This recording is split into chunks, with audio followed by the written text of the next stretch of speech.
Hello. चला आज मस्तपैकी आपण हांडवो बनवूया. गुजराती पदार्थ आहे, मिक्स डाळींपासून बनणारा. तर चला सुरू करूया आपल्या कृतीला. एका भांड्यामध्ये छोटी वाटी उडदाची डाळ, छोटी वाटी मुगाची डाळ आणि 2 वाट्या चण्याची डाळ आणि त्याच्या दुप्पट तांदूळ इतकं घ्यायचं आहे. स्वच्छ धुवून घ्यायचं आणि त्याला भिजत घालायचं आहे. गरम पाणी जर असेल तर 4 तासात डाळी मस्त भिजतात. आता हे सगळ्या भिजलेल्या डाळी आणि तांदूळ मिक्सरला वाटून घ्यायचे. असे सरभरीत आपलं सारण तयार होणार आहे. हे जे बॅटर आहे ते आपल्याला मीठ घालून झाकून ठेवायचं आहे. रात्रभर जर ठेवलं तर मस्त छान त्याला फर्मेंटेशन होतं.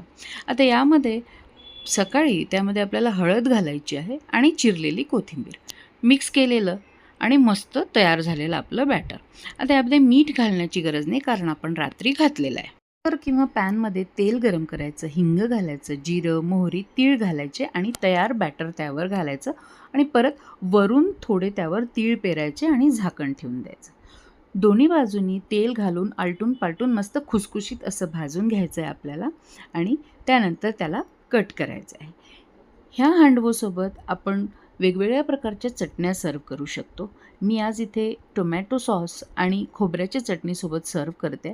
हे हांडवो थोडे जाडच असतात, फुगीर असतात मस्त. यामध्ये आपण वेगवेगळ्या भाज्या पण घालू शकतो, पण मी आज हे प्लेन हांडवो तयार केलेले आहेत. तुम्ही बघू शकता ही रेसिपी किती छान तयार झाली आहे.